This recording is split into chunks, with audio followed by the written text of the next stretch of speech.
haati garaan ciise sagalee ishiin dhageenye duuteen jenne jirtiin jenne marrimaan ishee kartirarra xiyyaara samii irratti yoo laaltu kanaan nufitti laateetti intallee beluu galte biyya arabaati yoo jedhan tiyya maa galuu diddeetti maatii hin cinqamti hiriyoota ishii ijoollee biyya keessatti hiriyoota ishee hunduraa wajjiniin guddatte yoo argitu tiyya oo maaliif na wajjin natti mul'achuu diddeetti kanatti keessi ishii dhiphate haadha anis keessi koo na dhiphate maafan sagalee ishii dhabe kanan jedhu yaa rabbii kan nagaan nu baaste nagaan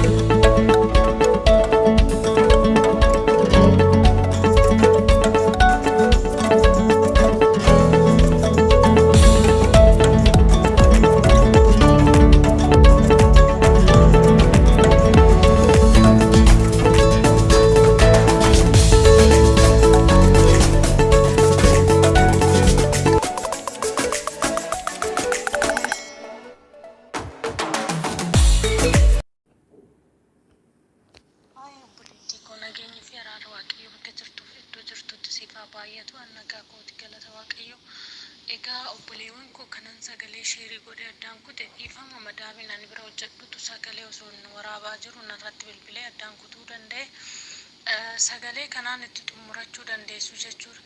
Isheen tun waggaa kana guutuu turteetiin egaa ji'a kurnaffaa fixxee naannoo ji'a 11tti deemte jechuudha erga sagalee ishii dhabne. Sababbii kanaafiin hin bilbillaa homaa sagalee ishii dhabne achi iddoo madaamii dura hojjettus bilbilleennaan saanduushin bitadha jettee baatee hin deebine jedhan. Ammas immooyyuu dhaabataatiin hin jiru ani isaanirraa isaanin gaafachuutti jira. Waaqayyoon hunda keenya iyyuu nu haa gargaaru obboleewwan koo. Yaa godda obboleeyyan jechuun namni waliin dhalatee bichaadhaaf miti. Waliin dhalatee bichaadhaaf miti namni har'a wajjin nyaata iyyuu wariif obboleewwan seenaa walii wajjin walitti himate waliin dabarse hundumaayyuu gammachuu gadda wajjin dabarse hundumtuu iyyuu waliif obboleeyyan. Egaa obboleewwan koo obboleettiin keenya kun akkuma argitan nan nyaadha warra koon jijjiira ofan jijjiira itti akkuma biyya ormaa deemte akkuma nuti jechuudha nuti biyya keenya gadhiisnee biyya ormaa deemne of jijjiirra maatii keenya jijjiirra jennee kanaafiyyuu obboleettiin keenyas akkasuma baate mana egaa baate iyyuu turtee baqa walumaan turreetiin anaafis haalli hundumtuuyyuu nu mijate akkuma sanittuu namichi isheen bira teessu baay'ee lola yeroo damoosni ga'ee fi bakka yeroo wanni tokko kanumaan sababa guuree wannuma argee lola loluuf yeroo deemu san loliitii afaan bichaayyuu miti namichi kun maal seetan bakka rukuttaadhaaf bakka waan tokko miidhuudhaaf ittiin deema yoon jedhu bakka yeroo duraatiin dursee ani gara biyyaa galeetiin kanatti wallollee bilbila koos narraa fuudhee cabsee albee natti fudhatee jalaan fiigee naan jennaan haayi aynaalem jalaa fiigi obsi ji'a takka si'a fi kaadhu jala gaafa duraatiin tikkeetti waliin nu muraan gallaannaan na didan maallaqa keenya nu muraa wajjiniin gallee deebinaa jennee sababa gara garaatiin sossobee dadhabnaan ani biraa deeme gara biyya kootii gale warroonni ani bira taa'ellee deemitii galiitii soomii keenya irratti nu deebi'inaan jedhan እሺ jedhe annan gale gallaanis halliin isaanitti deebi'u naaf toluu dideen nattis toluu dideen bakka nanni isaan nafi jechuudha kallattii kanaan bakka osuma akkas jedhu oluma waliin haasofnu naannoo torban tokko oluma waliin haasofnu konneeshiinis baay'ee gara Itoophiyaa yeroo galtetti baay'een hojjetu sa'aatii hojjetu sanittuyyuu sagaleen ishii yeroo miseejii naa ergiti sagalee ishii ilaalaa miseejii ishii ilaalaa walumaan haasaa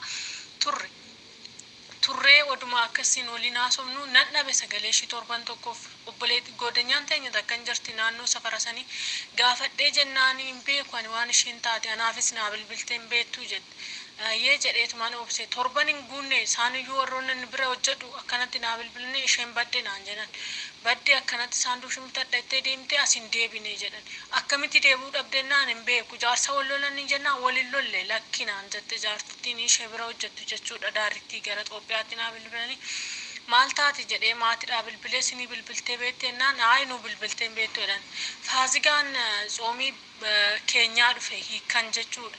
Faazigaan keenya dhufee faazigaa irratti haadha ishee gaafadhee sinii bilbiltee jedhee gaafadhee jennaan hayi afaan takkitti bichaa nagaa jirtu nuun jettee saniin booda irratti waan taateen beekanii silkii cufatte deebisnee asii achoo bilbilluu fi silkiin ishee hojjechuu didee jedhan.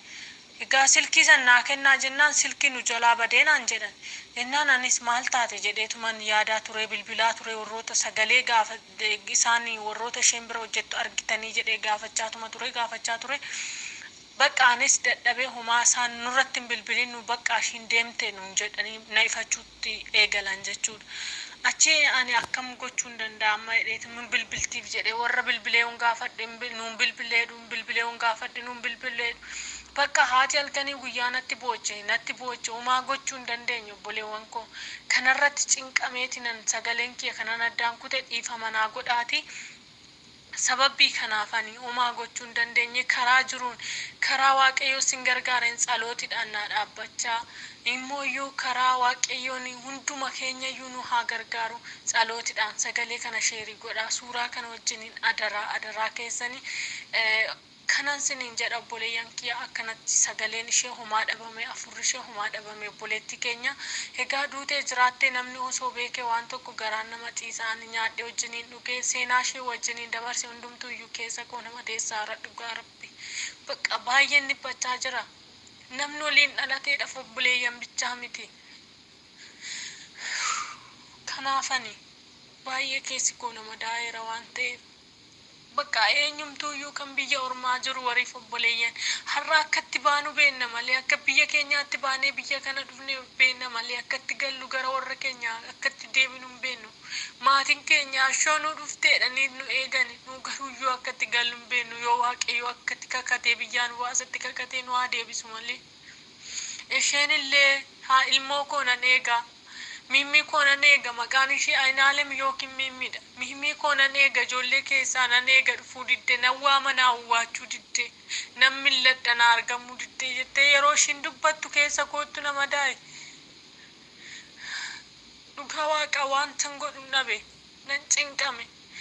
Anas seenaa natti ta'e odoon gatee deemuu baadhe warroonni nan bira taa'u sun immoo waggaa tokko dabalatu malee taa'uu hin dandeessu guyyaa ji'a tokkoo fi tikeetii sirraa murree deemuu hin dandeessu naan jedhan. Ayyaani maal godhu Mimmi bakka nan dabaladha waggaa tokko dabalatte immoo anatu si gatee deemaa deemee ani ji'a takkitti bichaadha hangamiyyuu miti nan danda'a naan jette. Anooyyuu bakka ishii jedheen ka'ee gara biyya kootii deemuu eegale deemee osuma waliin haasofnu sagalee ishii dhabe maatii waaqayyoo ani gubadhe dhugaa waaqa keessi koo baay'ee na dhiphata. Ilmoo ofii jechuun Beeruut biyya kamiyyuu osoo ta'e eeyyan akkas. Beeruut jechuun immoo iyyuu nama ajjeesuuf nama laalan. Duutee jiraattee ishee odoo beekte haati garaan ciise. Sagalee ishiin dhageenye duuteen jenne jirtiin jenne marrimaan ishee kanatti rarraa. Xiyyaara samii irratti yoo laaltu kanaan nufitti laateetti. Intallee beluu galte biyya Arabaati yoo jedhan xiyya maa galuu diddeetti maatii. Hincinqamti.